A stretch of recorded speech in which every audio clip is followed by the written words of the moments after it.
पेटवलं। सगळी यंत्रणा, सगळ्या लोकांचं लक्ष जरांगे पाटलांच्या त्या उपोषणावर केंद्रित झालं।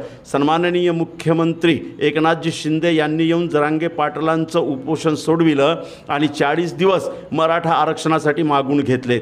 या गोंधळामध्ये महाराष्ट्र शासनानं 2 महत्त्वाचे GR पारित केलेत आणि हे दोन्हीही GR बहुजन समाजाचा गळा दाबणारे आहेत।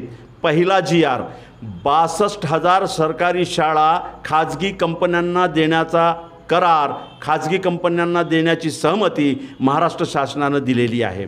आश्चर्य असं की सन्माननीय उपमुख्यमंत्री फडणवीस साहेबांची विचारधारा केंद्रात ठरते, भाजपाची एक विचारधारा आहे, ते खाजगीकरण, प्रायव्हेटायझेशन याचे पुरस्कर्ते आहेत।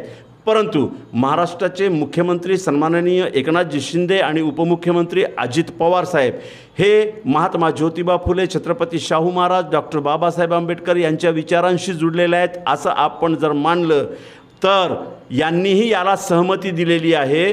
ज्या महात्मा ज्योतिबा फुल्यांनी, ज्या छत्रपती शाहू महाराजांनी, ज्या डॉक्टर बाबासाहेब आंबेडकरांनी शिक्षण हे बहुजन समाजाच्या उद्धाराचं हत्यार मानलं, आता तेच हत्यार खाजगी कंपन्यांना देऊन टाकले।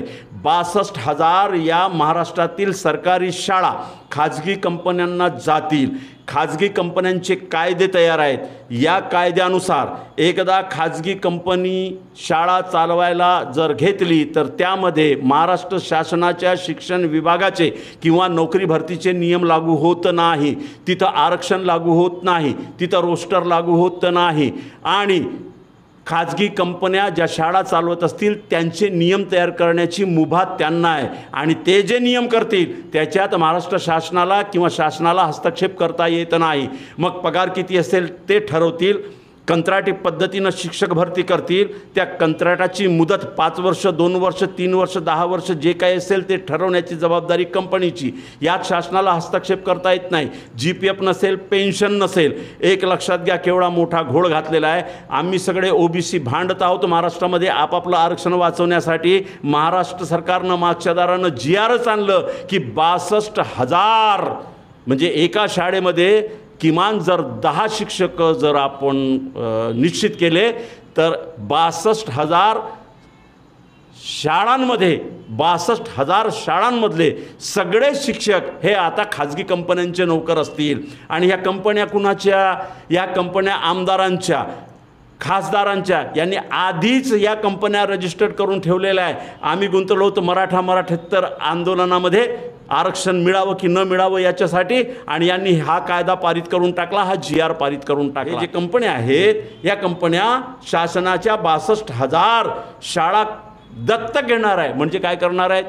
म्हणजे शासन जागेसह, त्याच्या आवारासह, क्रीडांगणासह, त्या वास्तूसह त्या कंपन्याला देऊन टाकणार आहेत। मग त्या कंपन्या तिथं चांगलं सुशोभीकरण करणार आहे, बाथरूम चांगले बनवतील, पंखे नवीन लावतील, वगैरे वगैरे वगैरे सोयी सुखसोयी सगळ्या उपलब्ध करून देतील।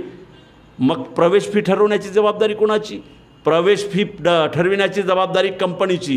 कंपनी ठरवेल त्या प्रवेशामध्ये, त्या प्रवेश फीमध्ये बहुजन समाजाच्या पोराला किंवा कोणालाही प्रवेश घ्यावा लागेल आणि कोणत्याही कोर्टामध्ये दाद मागता येणार नाही कंपनीच्या त्या कायद्याच्या विरोधात। मित्रांनो, केवढा मोठा घोड आणि केवढा मोठा गळा दाबण्याचं हा GR आहे हे लक्षात घ्या।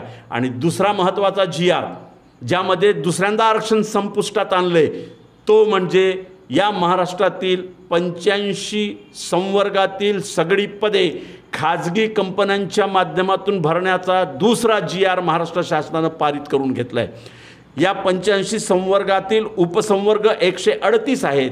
म्हणजे इंजिनियरपासून तर कंत्राटी पद्धतीनं सगळी भरती केल्या जाईल। मग तो क्लर्क असो, मग तहसील ऑफिस असो, नगरपालिका असो, महानगरपालिका असो, निमशासकीय कार्यालय असो की शासकीय कार्यालय असो, यामध्ये लागणारा कर्मचारी वर्ग हा कंत्राटी पद्धतीनं कंपन्या भरतील आणि ही नियुक्ती 5 वर्षासाठी असेल। कुणाला नियुक्त करायचं हे कंपनी ठरवेल आणि स्पष्टपणे GR मध्ये म्हटलेलं आहे की याच्यामध्ये आरक्षण नाही, आरक्षणाची सोय असणार नाही। हे खुल्या पद्धतीनं होतील आणि पगार किती? 10,000, 15,000, 20,000 कंपनी ठरवेल ते।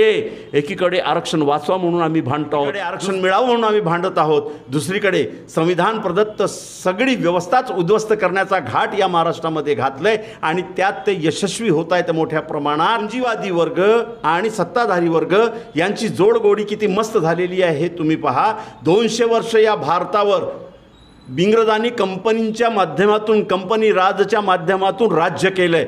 तीच प्रतिकृती नेमकी या भारतामध्ये, या महाराष्ट्रामध्ये आता अस्तित्वात यायला लागली. म्हणून बहुजन समाजातील 18 पगड जातींच्या लोकांनी, सगळ्या आदिवासी, मुस्लिम, अनुसूचित जाती जनजातीच्या लोकांनी या दोन्ही GRच्या विरोधात मोठं रान पेटवलं पाहिजे.